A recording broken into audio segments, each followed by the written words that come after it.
introduce myself. My name is Ho, H to the OV. I used to move snowflakes by the OZ. I guess even back then you can call me CEO of the ROC. Fresh out the frying pan into the fire. I be the music biz #1 supplier. Flying in a piece of paper bearing my name. Got the hottest chick in the game wearing my chain. That's right, not DOC, but similar to the letters. No one can do it better.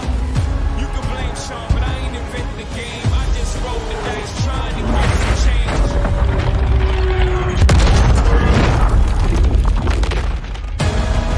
I done came through the block, but I ain't inventing the game. Still the hive is in my veins. Only God can check me. Only God can check me, so I'm gone.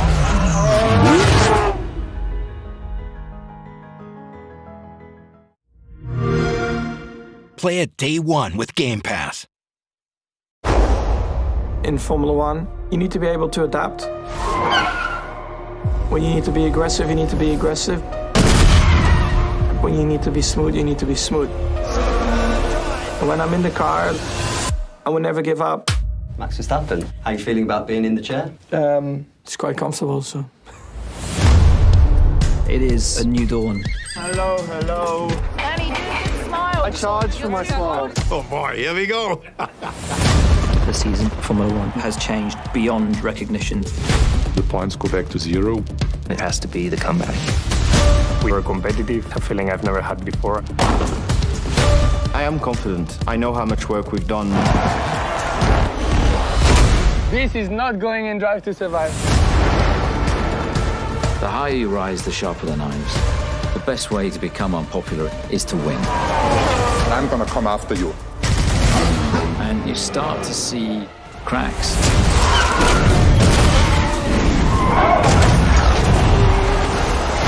Red flag. Oh my God. I don't need any of this fucking. In Formula One, has to be always heroes and anti-heroes. We need to start considering a change. It's very simple. If you're not performing, you're out. He said they want your blood. They all want your blood. Mistakes not creeping in. Stay out, stay out. We're all feeling the pressure. Max lapped Lewis Hamilton. Struggling so much out there. Unbelievable stuff! Fuck them all.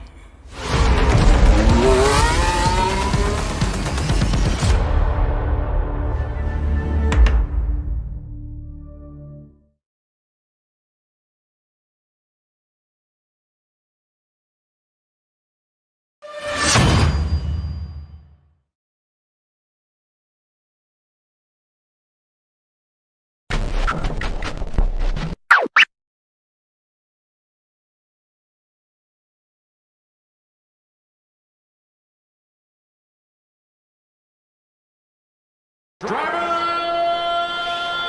start your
Man, well, until then it was going really well.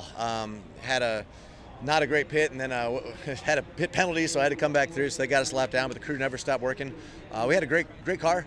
I was a little loose up top, but that's kind of where the run was coming, and just got a little tap. There's not much room. It looks a lot wider on TV, but as it turns out, it's pretty narrow. So got a tap and started sliding, and got into the guy underneath me, and pretty much all she wrote. It was really exciting to be up in the hunt for a potential top 5 coming to the checkered. And I just can't say enough about the 2311 Toyota and all the guys and how much everyone was working with me out there. It was pretty cool. What was the impact? You wake up feeling better about how this went. In other words, you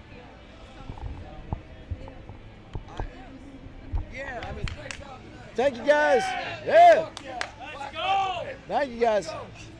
No, I mean honestly, just to be in the hunt at the end. I mean, we were in the hunt for the win, but to be running top 10 on that last restart, like this was exceeded all my expectations. Obviously, it's disappointment now because you always, you want to do the best you can. I was really trying not to crash, and unfortunately, just when things got tight in there, and I just wasn't able to control it on the top with a little push. So that was disappointing. Leading laps in the Daytona 500? I led a lap. It was by mistake. I was like, I should come in. They're like, stay out. Like, come in. I'm like, I'm already out. So I led a lap at Daytona 500 and finished top 20.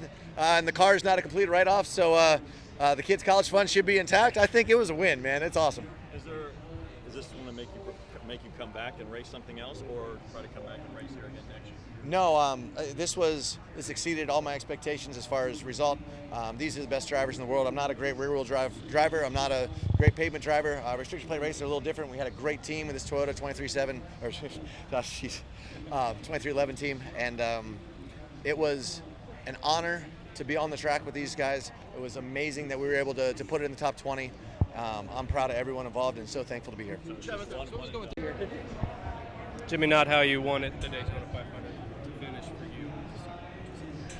Yeah, those restarts, we knew that everybody's going to be pushing hard to try to have their shot to win, and I don't know what went wrong in my lane in front of me, but before I knew it, I saw the side of the 24 car, and I knew that we were going to be in big trouble. And I missed the first couple cars spinning and almost got through it, but plate racing, this kind of stuff happens, and all in all, just a fun day. It was great to get some reps and be back in the mix, run the top 5, top 10, and kind of all around. So just thankful that Carvana followed me over from IndyCar, and we were able to have this opportunity here with Langston Motor Club. Did you have fun? I had a blast. That was fun. It was so nice not worrying about stage points, and I even got a few, and not worrying about really anything. It was just about trying to get to the finish for the checkered flag, and I was one lap away. Did you get to the point where you were comfortable? Yeah, that came pretty quick. I feel like the duel helped me, and then certainly the practice session we had following that where we were top of the board, I kind of found my stride and comfort zone. Did you think you had a shot to win there with all the craziness? Anything can happen. I didn't think I had the outright speed to pull out and lead a line and fend people off, but the car drove so well. I could take a push, I could give a push. I felt like I was going to be somebody's best friend up until about 100 yards to go and then try to hang them out, but I just didn't get there. No, not yet. It'll be before Chicago, I know that, but we're getting close. Jimmie. Ricky Stenhouse Jr., it has been a long time coming. The one difference, Mike Kelly, your crew chief, is back. You won 2 championships together, and now you won the Daytona 500. Was it just magic together that made the difference here?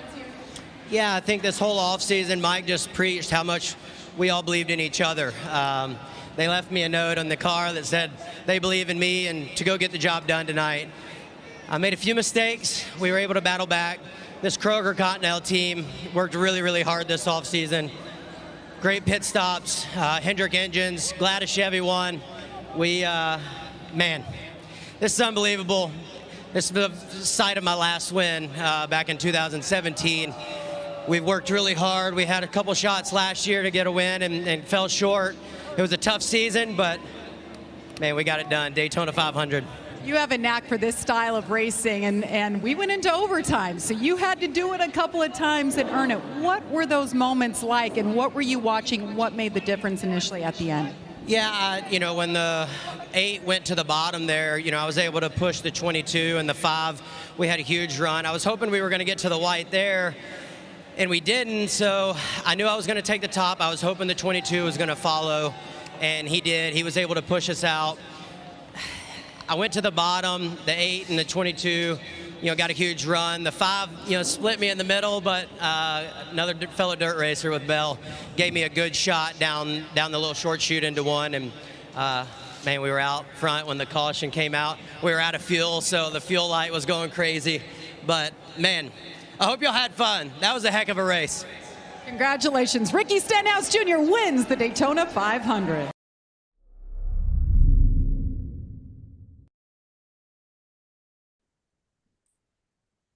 Good evening, race fans. Welcome to the Whoobazoo Radio Network, and welcome to the Drafting the Circus program presented by Sinister One Productions.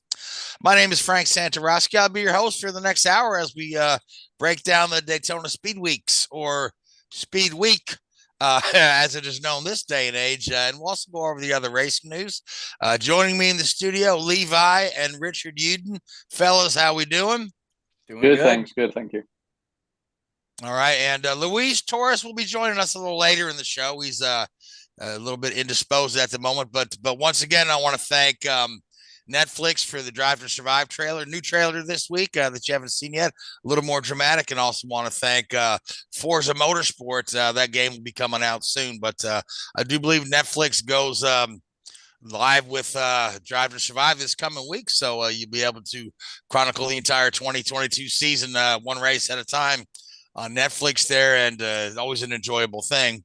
So, but anyway, so we're coming out of Daytona, and as Daytona produces sometimes somebody that we may not have expected to win, here it is at the end of a long day where we saw a lot of really strong cars. Ricky Stenhouse Jr., who was rarely a factor all day, coming home with the win. Now, am I thrilled about this? No, I'm not really a Stenhouse fan, but yeah, I'm sure he has a fan base. I mean, you know, he's won a couple of plate races in the past there. Obviously, you know, JTG Darty is a bit of an underdog team.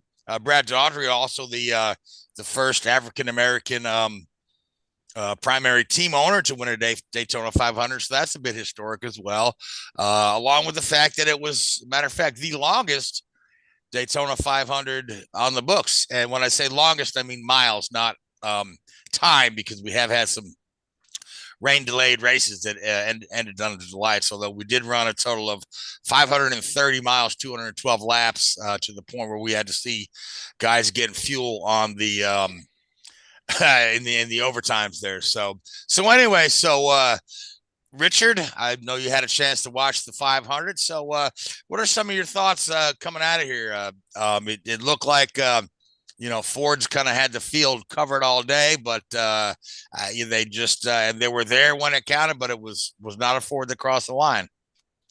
Yeah, the Fords were, as you say, they were probably the dominant car, for want of a better word.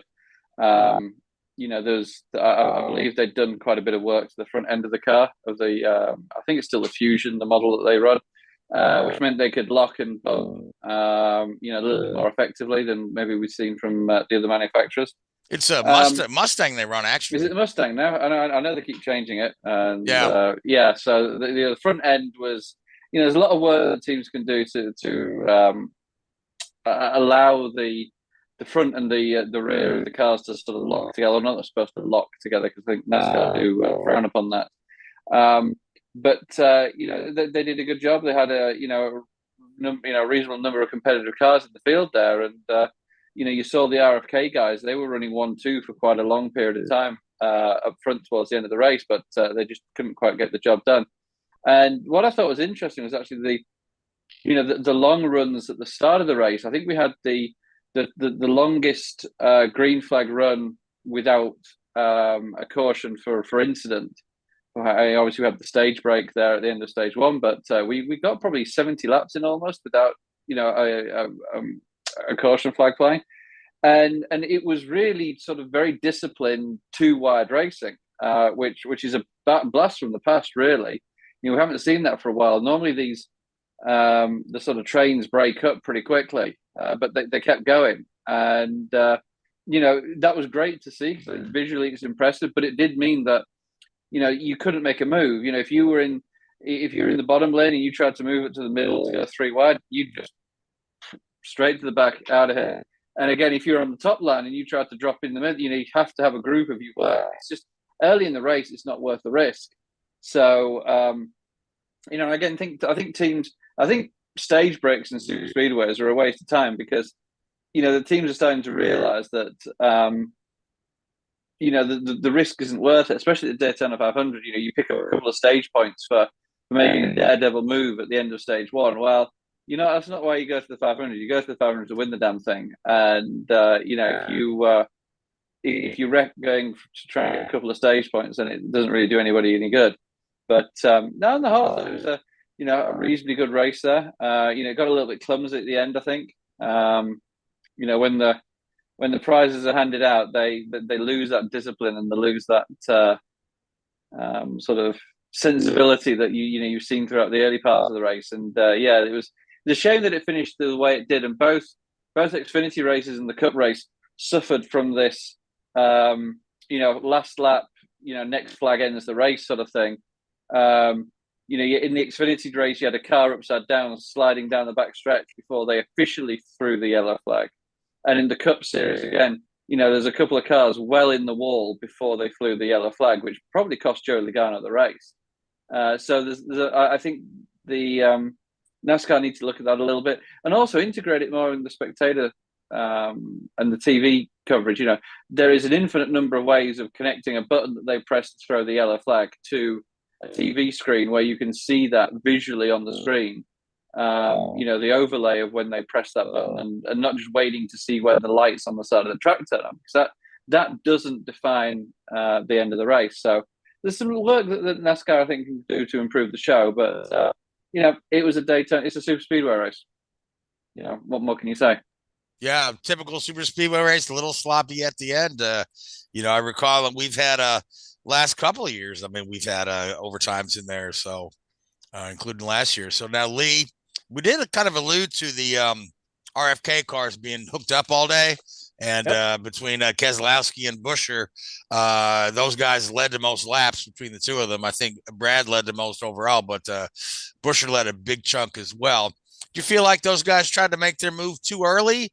I kind of feel like if we'd have gone green till the end, those guys had it. But I mean, going green to the end is a tall ask in Daytona. Yeah. So, yeah, I think I think the cautions, definitely hurt Brad because and this pylon filing order that they're doing, the little tree that you've got to pick your lanes, that can hurt too because the choose rule. Yeah, the choose rule, because I remember right, there was times when instead of being front to back, they were side to side.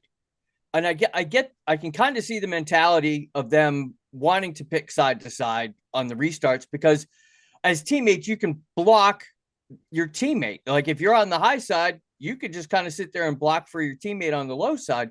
But I think it ended up costing those guys a W, I think if they had planned a little better, maybe if they had stayed in line 1-2 right behind each other instead of side by side, they may have been able to pick up a win. But there was some risky. I thought there was some risk that didn't turn into reward on those restarts for those guys. If I remember right, I think they did it either once or twice where they lined up side by side instead of front to back. But I thought going into it, Keselowski, I didn't think he was going to have that strong of a race.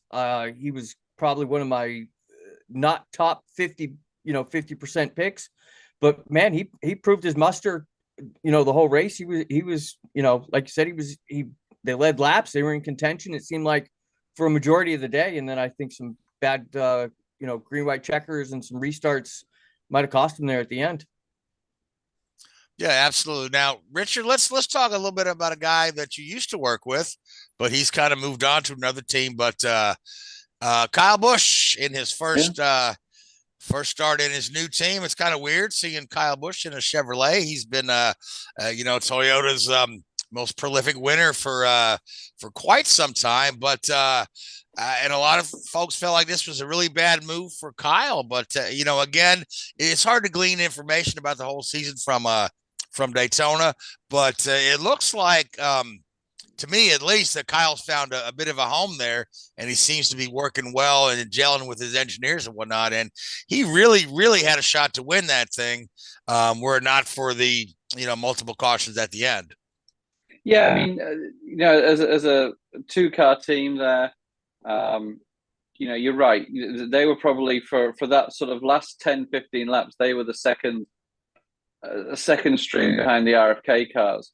And Kyle, you know, I think one of the things that appealed to him in the move away from JGR into RCR was that I mean, not that he wasn't at JGR, you know, he's now a very big fish in the pond, you know, and he's basically, you could argue he's going to get what he wants. You know, if he wants this, he'll get it. If he wants that, he'll get it. And the guy's smart. The guy's a really, you know, he's really good. He knows what it takes to create a fast race car.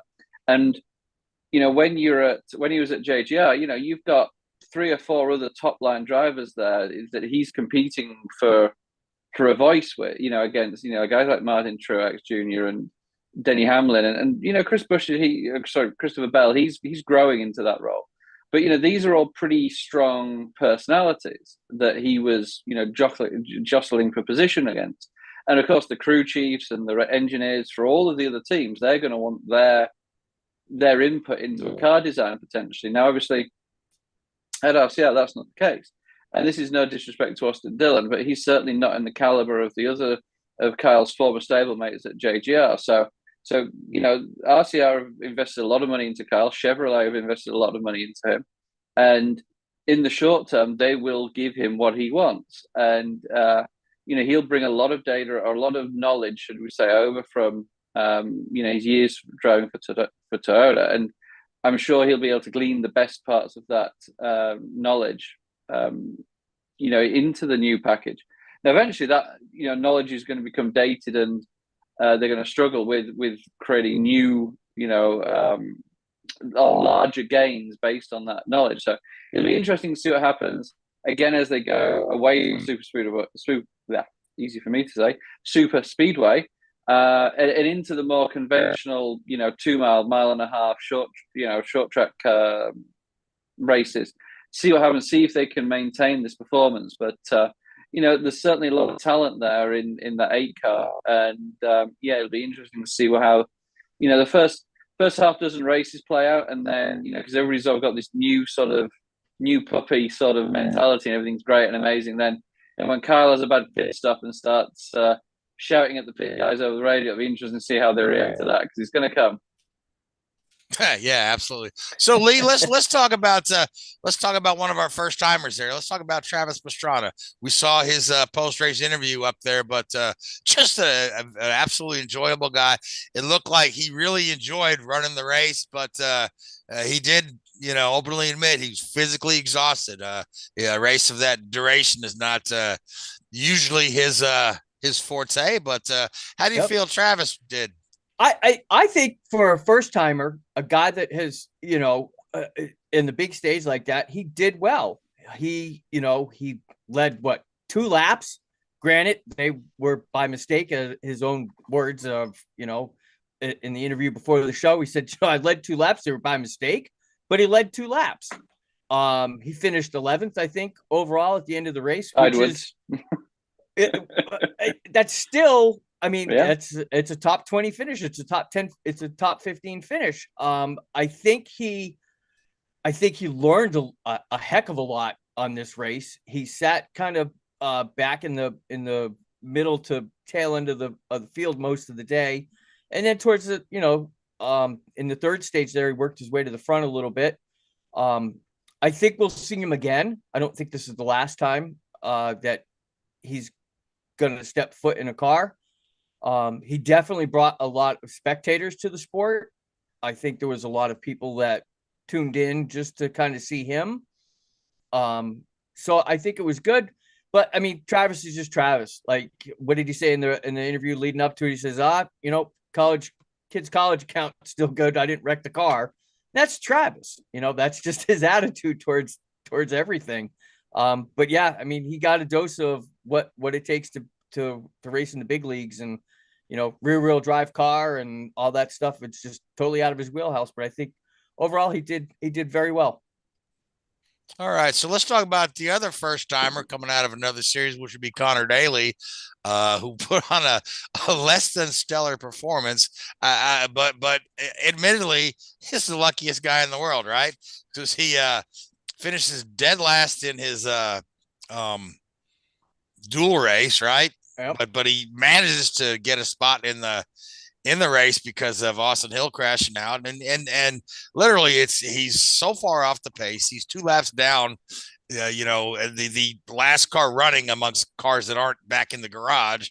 And he's driving a car that's I think the quote I read was just like patched together with discarded spare parts from every other garage in the series. So yeah. So anyway, so he pretty much languishes at the back all day, but he manages to finish the race, albeit a number of laps down, and I think he actually ended up 22nd after the other cars that were damaged, but he managed to avoid the melee and whatnot, and he had a decent experience there. So and again brought the car home in one piece. So but anyway, not the kind of stellar thing that Connor Daly's fans were looking for from him. But then again, Connor Daly fans are famous for making excuses for Connor Daly, but that's a story for another day.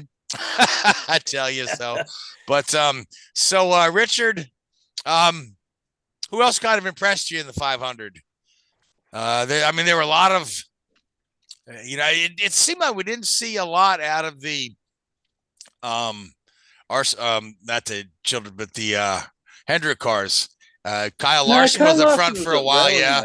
But the rest of them seem to be, close to the front, but kind of outclassed by the Fords. I mean, Bowman did, and they openly admitted on the 48 there, they went for pure qualifying performance, which got them the pole. But then, it wasn't until Friday before the race that they started to look at some of the pack racing setups. Even on the duel, he knew he had pole, so he just backed off it and let everybody else, drive around during the duels. So yeah, it was interesting to see them struggle a little bit. It does show and highlight the balances that the crew chiefs and the engineers have to make between outright performance for qualifying and race durability. But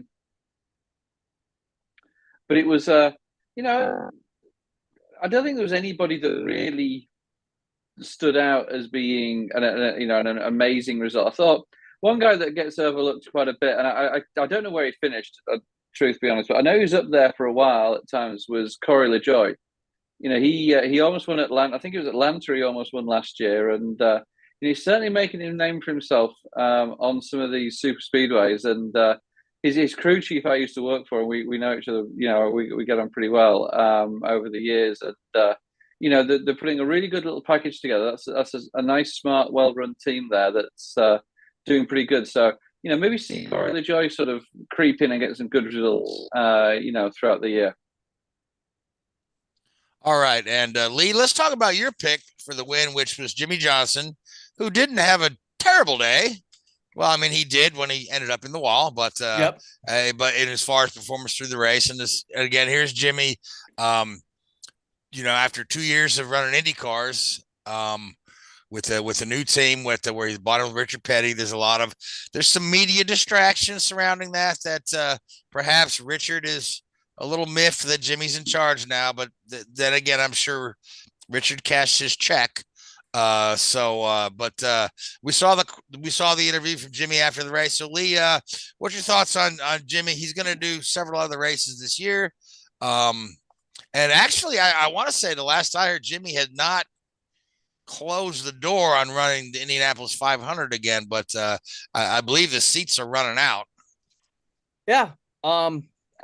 Jimmie had a decent day. I would have liked to seen him finish a little bit higher, but again, he held his own, and I thought he did pretty much what I was expecting him to do all day. He kind of just lingered towards the middle back of the pack type thing, avoiding, and we went almost a stage and a half with no, yellows for incidents on the track.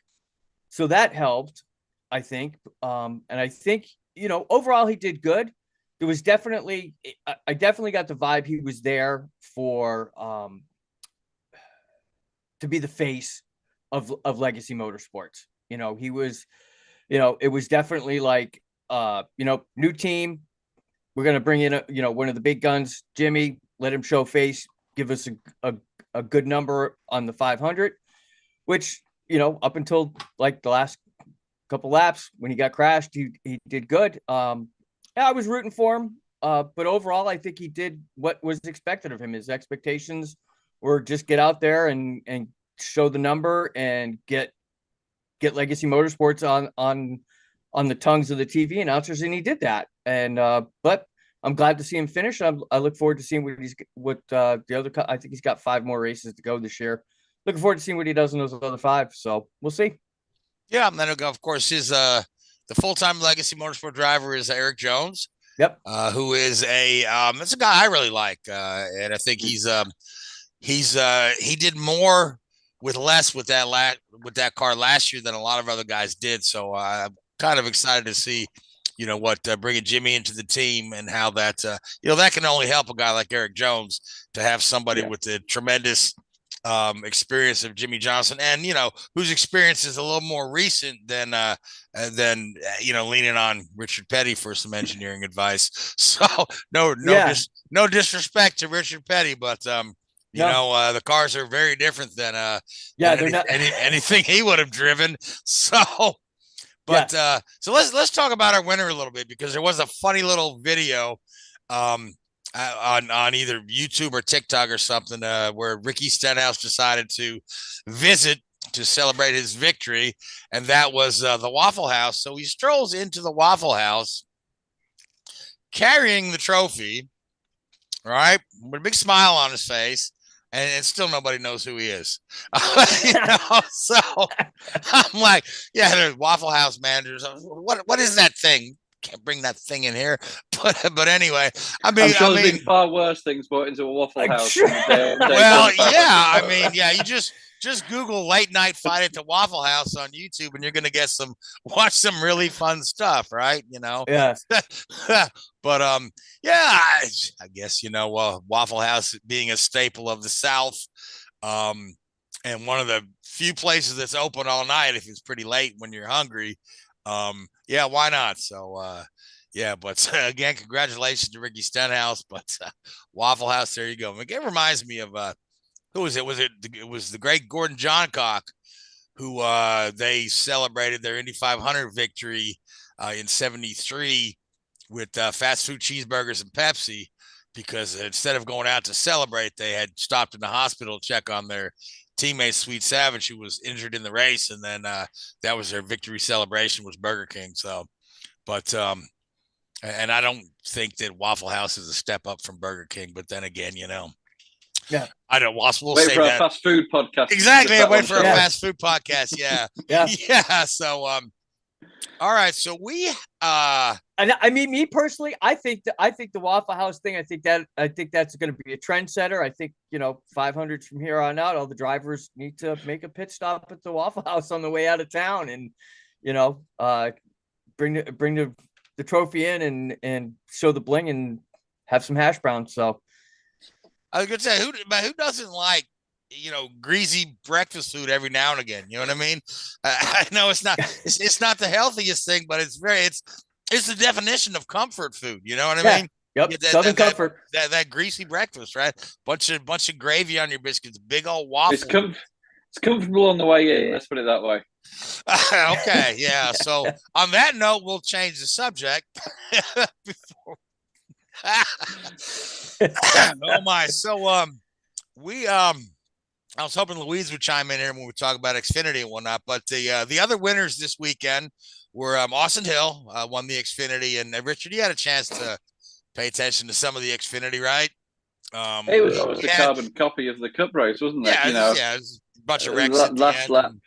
Yeah, the last lap, melee and who threw the flag when and who was where, and did John Hunter get pushed below the yellow line and all this sort of stuff. Let's throw it later, so it's definitely not, but not in the lead, so we don't have to answer that argument potentially if that was one of the questions. But no, good result there for Austin Hill in the RCR car. Gone back to back. Winning the What's for Dinner 300 or whatever it's called now, or Let's Eat Beef 300 or something. I can't remember the exact name. It's one of those strange sponsorship deals the Xfinity guys have dug out of nowhere. But I mean, it is what it is. Those races, aren't they? Yeah, so let's talk about this thing with the yellow flag, right? And when it's thrown, and how we because during the broadcast for the Cup race, we said, this is going to determine who was where when the caution actually flew, and we've seen this in racing a number of times. Most notably the Indianapolis 500 that Paul Tracy claims he won. Where who was where when the yellow came out, and it really, to me at least, to the naked eye, casual television viewer, I thought Logano won that race. But then they're saying, and I thought they were a little late throwing the caution. But if you think about it, right, with all the electronics, right, all the cars have transponders in them, right, and they have transponders in the track, so they can really nail down the position of the cars when that thing turns on, or even when the incident starts, right? So they can literally, but of course you can't expect a driver to lift till he sees the yellow. But it just seems to me like the hesitation is a bit much, because it's pretty amazing what they do in all sports anymore. I don't know if you realize in football they have a microchip in the football. They know exactly whether or not a guy got a first down, but yet they still bring out those chains. So I mean, why? You got the drama, you got the technology there. But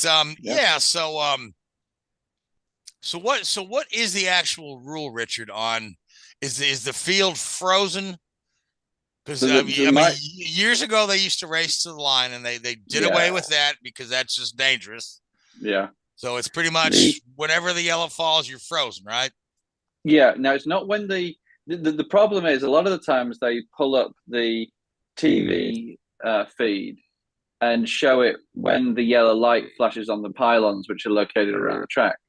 That, as my understanding, isn't the rule. It's when the NASCAR official, whose job it is to call there's a caution, physically presses the button, and they're saying, I guess, there could be a delay between him pressing the button and those lights illuminating. I don't know. I'd have to see that to believe it, sort of thing.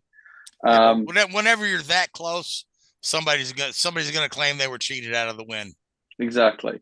So there is, but as you quite rightly say, every car has a transponder, and every car has high fidelity GPS in there, so they know where every car is on the track at any given moment in time, and there is nothing to stop them, from feeding all this information together, and not just feeding it together to the teams, but feeding it together to the fans, because the fans are sat there like, I don't know, especially the guys that got money on it, they're trying to work out whether to cash out their bets before they call the end of the race. Yeah, if they can figure out speeding on pit road that fast, there has got to be a better way to initiate these cautions, and when the field is frozen or however they're going to do it. It was a horse race. I mean, I thought originally Joey had won. I was So did I. I'm not saying that that's bad, because I don't know if I could handle Joey's haircut during the. All right, and I'll tell you what, we need to take a quick commercial break here, and we're gonna have a look at a Formula One trailer for the Formula One season. So we'll be back in just a moment, and when we come back, Luis Torres should be joining us to talk about the truck race.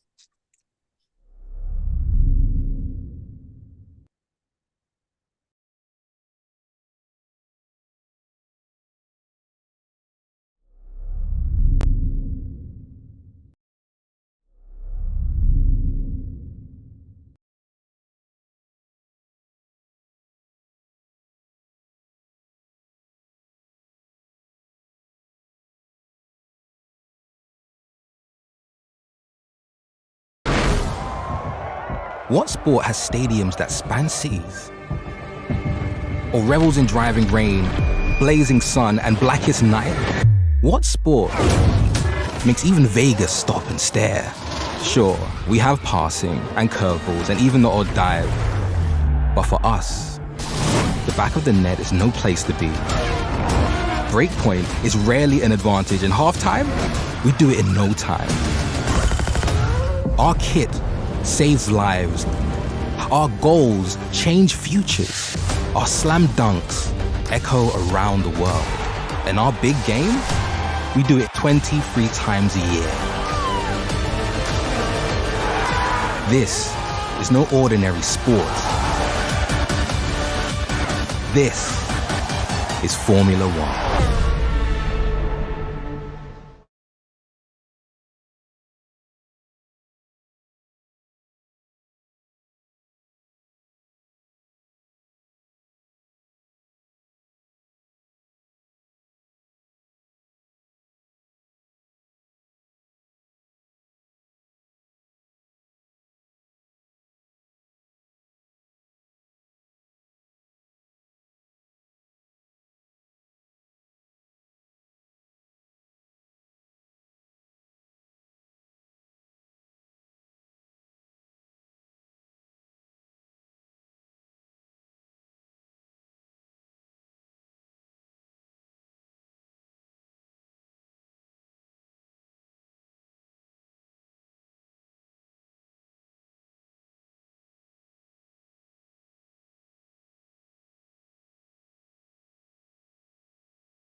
And we're back.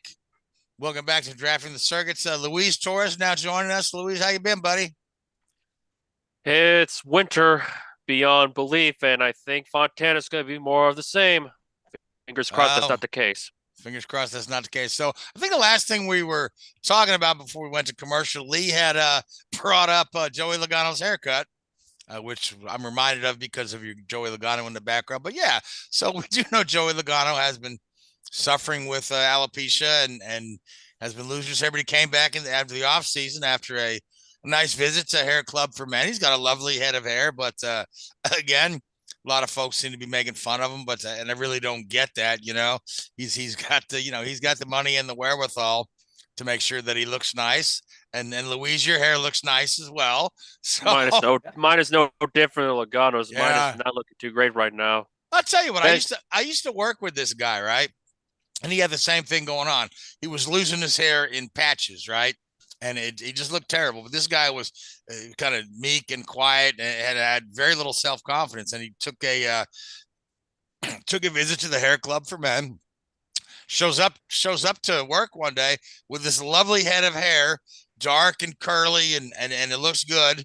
It was weird to get used to at first. And, he told me how the whole thing works and how expensive it is. And you got to go back once a month to have it tightened up.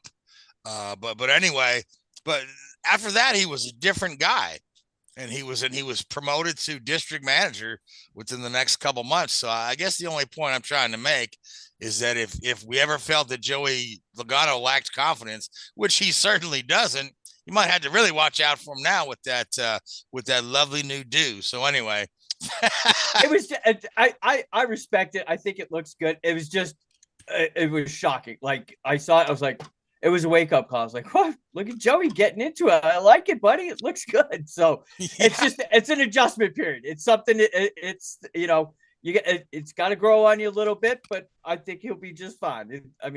Joey's Joey, does what he's going to do, and more power to him. I mean, he's got the street cred that anybody want to make fun of him. He's hey, look, Daytona 500 winner, 2-time Cup champion. All right. Lovely wife, beautiful family, money in the bank. Yeah. Make fun of my hair. Go ahead. So anyway, so Louise, let's talk about the truck race a little bit, right? We've already gone over. I mean, we've gone over the 500 and a little bit about the Xfinity race, but looks like with Zane Smith out front. Yep. At the end of the truck race. So, any thoughts coming out of the truck race, or? I mean, when you have 4 red flags, 3 of them for rain, it's hard to paint a story, honestly.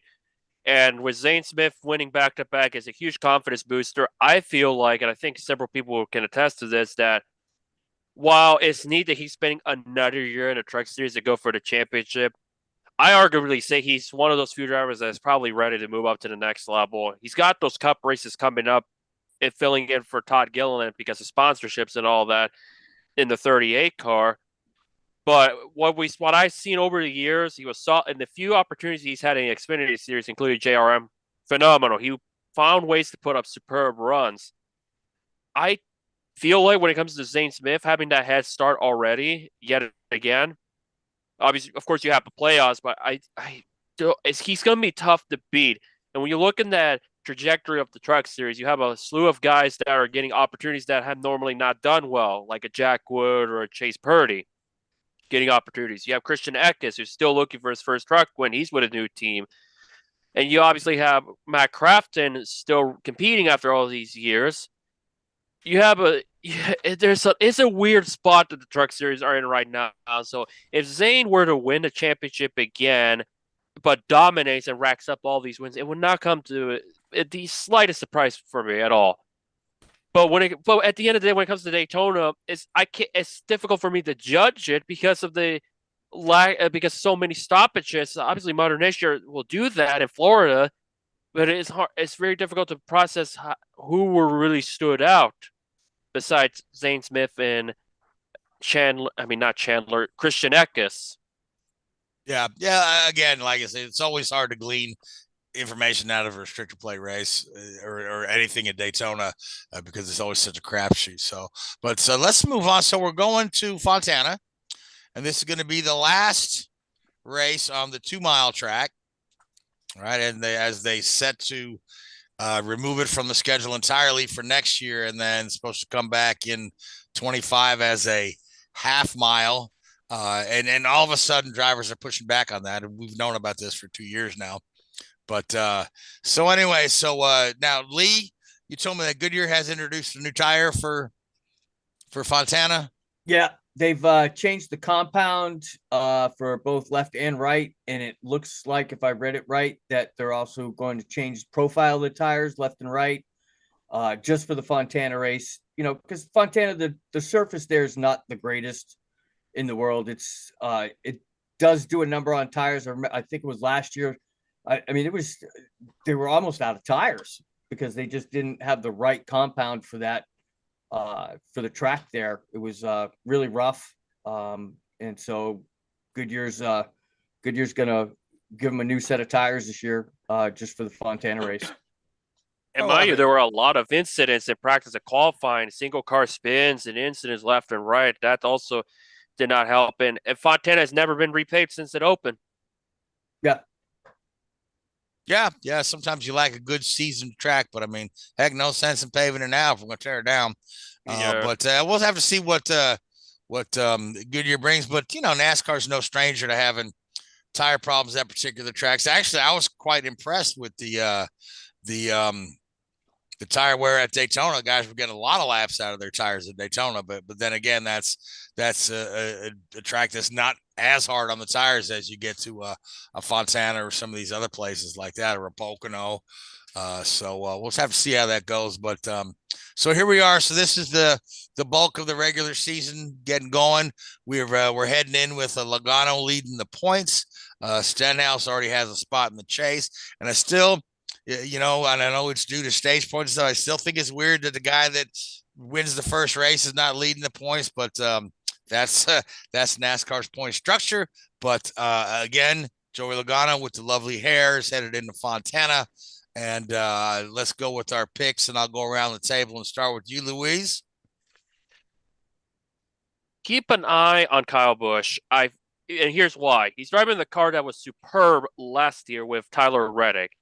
Kyle Busch has that urgency, that mean streak, like, should have won. If it was 98, he should have. I would have won that thing. He has that mentality that he's gonna go into race 2, gonna go guns blazing, and I should have said something else rather than guns blazing. Say, yeah, that's because considering Fontana to the border is about 2.5 hours, but the fire in his eyes to get that win and punch his ticket to the playoffs, and also in a car that should have won last year with Reddick until he had that whole ordeal with the incidents late in the going. But yeah, Kyle Busch, I think he's going to come in with a massive sense of urgency to cap off Fontana on a positive note. Yeah, I think Kyle wants to win as quickly as he can with his new team, just to kind of silence the naysayers and let people know that his making that move was not a mistake. So, and I think Richard Childress feels the same way. I think Richard's going to do whatever, backing and money wise that he can to get Kyle to that point. I think Richard really likes Kyle quite a bit. Oh, they do, and I think the two of them get along well. So who do you like, Lee? I'm going with Keselowski. I think he did have a good showing at the 500, and I think he's going to piggyback off of that. In Fontana, I think he's I'd like to see him up there. I'd like to see him getting that checkered flag out on the start of the West Coast swing. So, all right, sounds good. And I'm going to go with Logano because I just this guy is just on a roll lately. You know what I mean? He, won the Clash. He nearly won the 500. He's been strong everywhere. He's coming off a second championship season. I'm gonna pull for Logano this weekend in California. And Richard, you'll abstain from picking, I suppose. But so, Richard, let's talk about Formula One. Yeah, we got our preseason coming up, but it kind of came out that Lance Stroll is dealing with some illness, so he's going to miss the entirety of the preseason testing. Is that correct? Yeah, he took a leaf out of Fernando's book and apparently injured himself when he was training on a bike in Spain earlier in the week or late last week.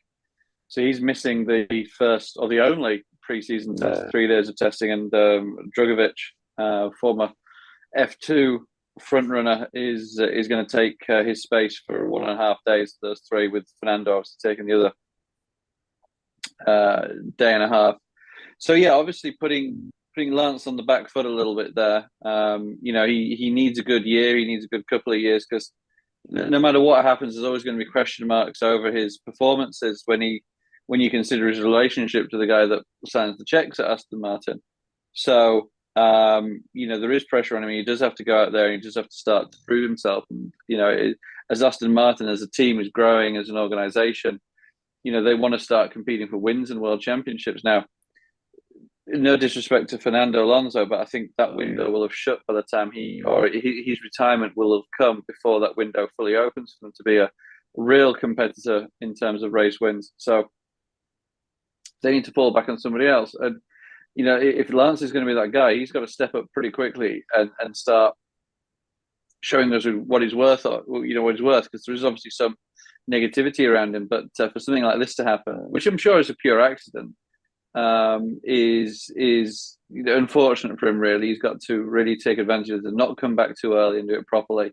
And I think we'll see by the end of this weekend whether he'll be actually taking part in the first race, which of course is the following weekend. So we'll see how that all pans out.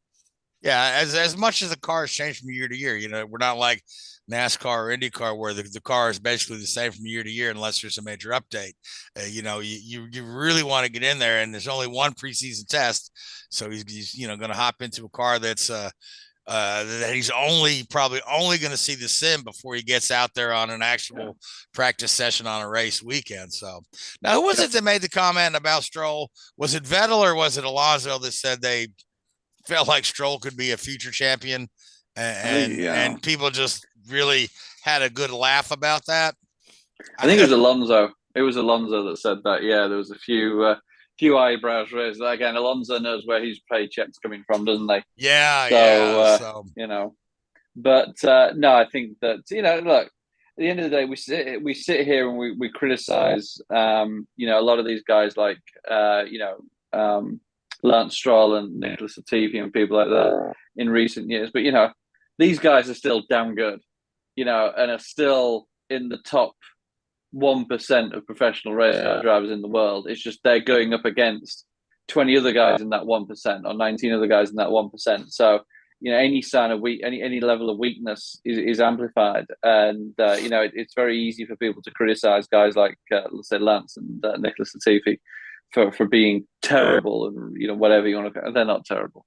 They're really not. So people need to. And largely, that, I think Formula One is driven by the engineering as much as the driver. So when you say that a guy is terrible, that doesn't fall entirely on the driver. Sometimes it does. So of course you can absolutely see a very good driver when you see somebody who makes less with more. Like when George Russell was coming up. Or even Roberto Moreno, a number of times in his F1 career. Yeah. So, but yeah, you could tell when you get a good guy and when he gets more out of the car. So well, I guess the other big story is what is Honda going to do after their relationship expires with Red Bull, and because they've still got their name in the hat. They said they don't want to exit Formula One, although Honda seems to exit Formula One more than anybody. I mean, they just like every couple of years, hey, exit F1, come back. It's kind of like their part of their history goes back to the 60s, the first time they exited F1. But so I guess Williams is the name on the table that we're hearing the most. Also, McLaren has been brought up as perhaps McLaren and Honda may be able to mend their fractured relationship. Yeah, it's interesting that apparently there's rumors going around that McLaren may be partnering with Ford as well to provide a second engine for the Ford, or third team for the Ford package behind AlphaTauri and Red Bull. So there's some rumors going around that that McLaren could be looking at the Ford package. But yeah, fundamentally, Williams to Honda would be a logical step. If Honda do want to stay in the game, it's obviously a team that would relish the financial input that I'm sure Honda would bring to the table. So that I think is a no-brainer, for want of a better word there. But we'll see what happens in the coming weeks and months and years. Really, there's still quite a way to go to 2026, which is when the Honda's contract with Red Bull expires. So we'll see where we are in the next few years. But I'm sure there's a lot of chess going on in the background between these engine manufacturers and the team principals. Yeah, everybody's trying to get everything lined out for the next couple of years. They want to be ahead of those new regulations.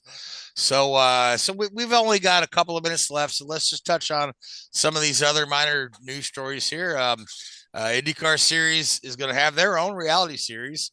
It's called 100 Days Out, and it's going to, basically it's going to be a lead up to the Indy 500 and the preparation there and all that. And I heard Doug Bowles was on one of these radio stations on Sunday morning where they had the little, public access talk shows, and Doug Bowles was on there talking about the program and whatnot. And, the thing for him that he thought was a good draw, that it's kind of really close to being in real time.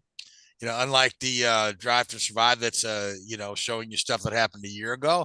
But this premieres in March, and it's on the CW. It's produced by Vice. If you're not familiar with Vice, they do have a demographic that appeals to young people. And some of the programs I've seen on Vice are pretty darn good. They've got one where they chronicled figures in the World Wrestling Entertainment. They had another one where they went through the making of every Star Wars movie in order. I thought that was pretty good as well.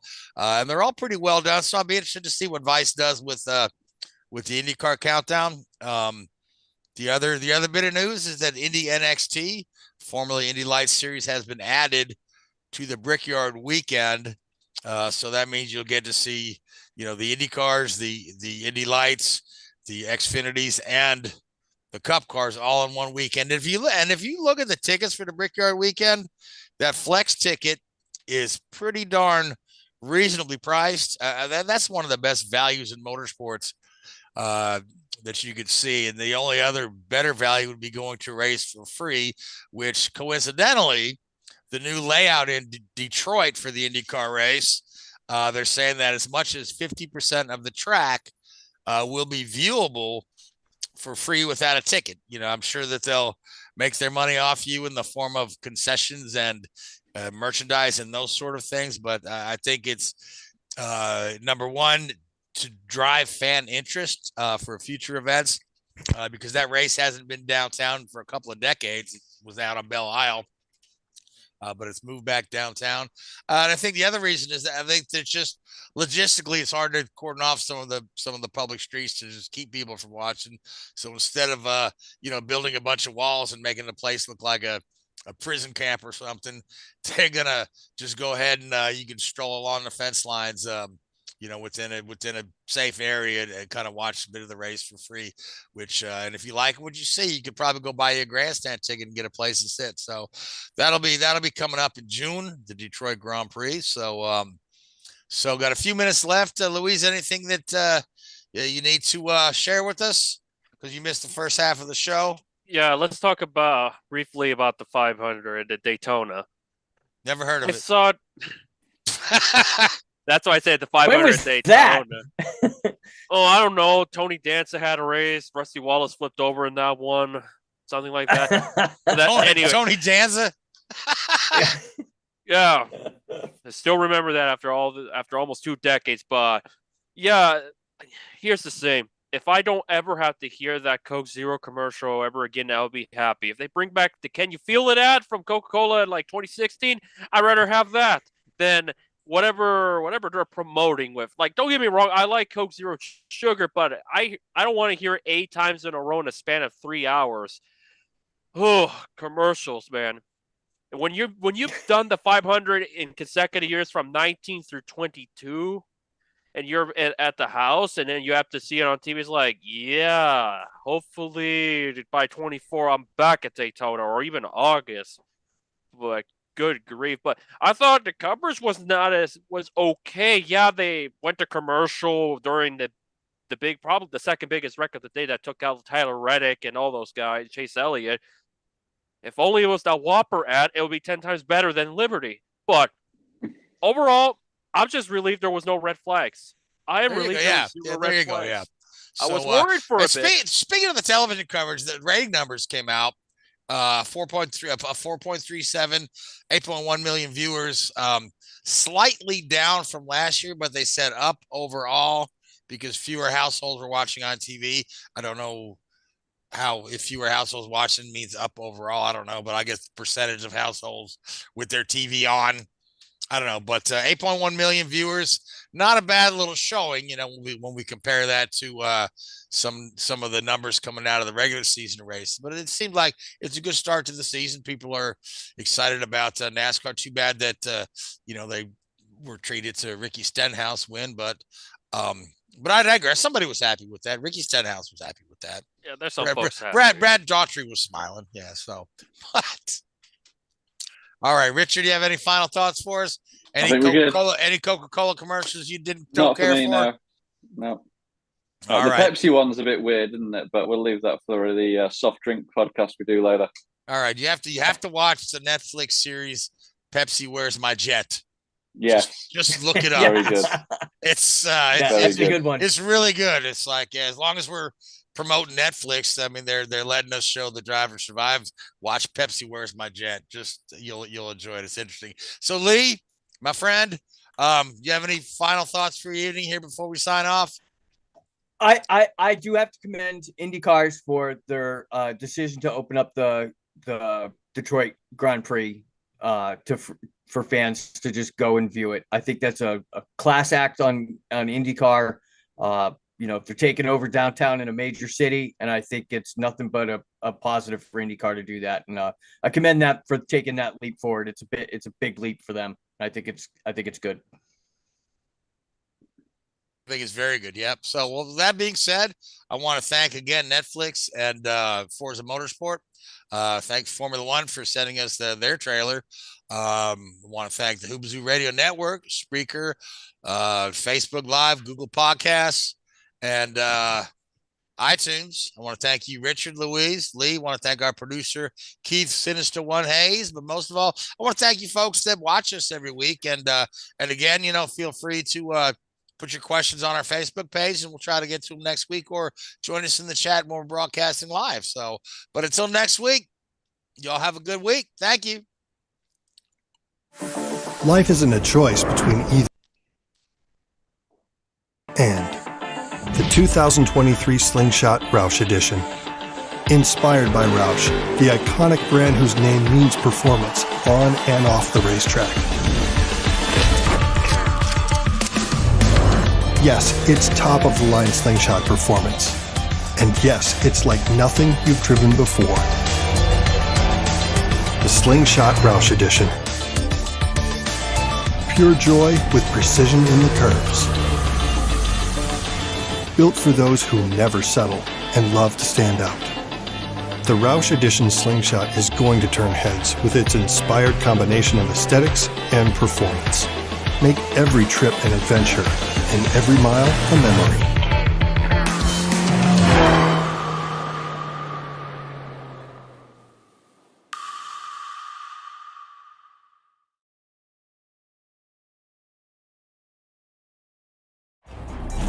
Thanks for watching Drafting the Circuits. Make sure to follow Drafting the Circuits on Facebook, Spotify, Twitter, and YouTube. Drafting the Circuits is a Code Sinister One production.